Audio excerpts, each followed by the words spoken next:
Neymar নেই, Casemiro ক্যারিয়ারের শেষ প্রান্তে। তাদের জায়গায় ব্রাজিলে এসেছে এক ঝাঁক তরুণ ও প্রতিভাবান footballer. Estevao Willian, Joao Pedro কিংবা হালের ভিনিসিয়াস ও রদ্রিগো, এরা তেমনই কয়েকজন। জাতীয় দলে তারা নিজেদের সেরাটা দিতে শুরু করেছে।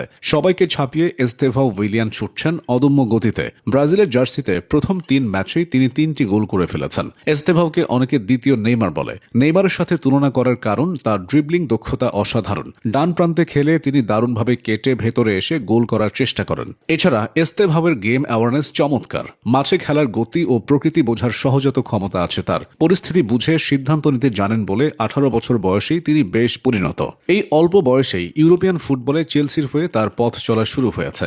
জাতীয় দলেও তিনি লম্বা রেসের ঘোড়া। ব্রাজিলের ফরওয়ার্ড পজিশনে যে জায়গাটা দীর্ঘদিন ধরে অপূর্ণ, সেটা নাম্বার 9 পজিশন। রোনালদো নাজারিওর বিদায়ের পর ট্রফি জেতানোর কোনো নাম্বার 9 পায়নি ব্রাজিল। বর্তমানে সেই জায়গাটা নিতে প্রস্তুত জোয়াও পেদ্রো। 24 বছর বয়সী এই স্ট্রাইকার ইতোমধ্যেই চেলসিকে ক্লাব বিশ্বকাপের শিরোপা জিতিয়েছে। জাতীয় দলে সেভাবে নিজেকে মেলে ধরতে না পারলেও সামনে পড়ে আছে অফুরন্ত সময়। পেদ্রোর সবচেয়ে বড় গুণ হল প্রতিপক্ষের ডিবক্সে ফাঁকা জায়গা পেলেই তিনি তার সর্বোচ্চ ফায়দা লুটে নেন। এছাড়া তিনি শুধু বক্সে দাঁড়িয়ে গোল দেওয়ার অপেক্ষা করেন না, বরং আক্রমণ তৈরিতেও সহায়তা করেন। শরীর শক্তি ও ট্যাকটিক্যাল বুদ্ধিমত্তা মিলিয়ে পেদ্রো দুর্দান্ত এক স্ট্রাইকারে পরিণত হয়েছেন। তাই ক্লাসিক নাম্বার 9 পজিশন নিয়ে ব্রাজিলের চিন্তা নেই। ভিতর রকের কথা মনে আছে?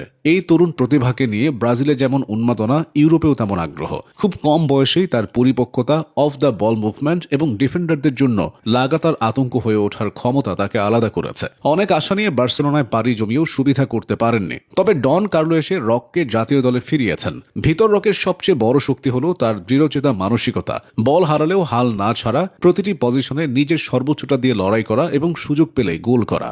এ ধরনের ফুটবলাররাই বড় টুর্নামেন্টে পার্থক্য গড়ে দেয়। ভিতর রকেও সেটা করতে পারেন। ভিনিসিয়াস জুনিয়র ও রদ্রিগোকে অনেকে ব্রাজিলের বোঝা হিসেবে দেখে, কারণ লম্বা সময় ধরে খেললেও এখনো সেভাবে তারা নিজেদেরকে মেলে ধরতে পারেনি। তবে বাস্তবতা হলো এই দুজন ছাড়া ভবিষ্যৎ ব্রাজিল কল্পনা করা যায় না। ভিনিসিয়াসের বয়স এখন 25, রদ্রিগোর বয়স 24। তুখোর গতির সাথে চোখ ধাঁধানো ড্রিবলিং আর নিখুঁত ফিনিশিং।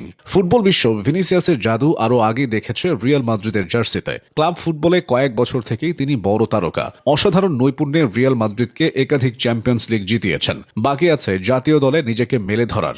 কার্লোর অধীনে সেটাও হয়ে গেলে হবে সোনায় সোহাগা। একই কথা রদ্রিগোর ক্ষেত্রে প্রযোজ্য। রদ্রিগো ইতোমধ্যে ইউরোপীয় ফুটবলে নিজেকে প্রতিষ্ঠিত করে ফেলেছেন। গতির তীব্রতা, বুদ্ধিদীপ্ত পজিশনিং আর ডান বাম দুদিকেই সমানভাবে আক্রমণ তৈরি করার ক্ষমতা তাকে শুধু ব্রাজিলেরই নয়, বিশ্বের সবচেয়ে প্রতিশ্রুতিশীল ফরোয়ার্ডদের একজন করে তুলেছে। এরপরও জাতীয় দলে তিনি নিজের সেরাটা দিতে পারছেন না। রদ্রিগোর যে বয়স, তাতে সময়টা শেষ হয়ে যায়নি। কোচ হিসেবে কার্লো আশায় তার সেরাটা বের করে আনা আরও সহজ হতে পারে। ফরওয়ার্ডরা ম্যাচ জেতায়, ডিফেন্ডাররা জেতায় ট্রফি। ব্রাজিলেও আছে বেশ কিছু প্রতিশ্রুতিশীল ডিফেন্ডার। তাদের মধ্যে গ্যাব্রিয়েল মাগালায়েস অন্যতম। শক্তিশালী এই সেন্টার ব্যাক ক্লাব ফুটবলে আর্সেনালের হয়ে ইতোমধ্যেই সেরা রূপটা দেখিয়েছেন। ব্রাজিল জাতীয় দলেও তিনি সমানতালে পারফর্ম করছেন। অন্যদিকে রাইট ব্যাক পজিশনে ওয়েজলি হয়ে উঠছেন অপরিহার্য। প্রতিপক্ষের আক্রমণ ভেঙে ফেলার পাশাপাশি সামনে উঠে গিয়েও দলকে অতিরিক্ত সুবিধা এনে দিতে পারেন ওয়েজলি। তার দ্রুত গতিও বাড়তি সহায়তা করে। সব মিলিয়ে ফরওয়ার্ড থেকে ডিফেন্ডার সব পজিশনেই ব্রাজিলের হাল ধরেছেন প্রতিভাবান ফুটবলাররা।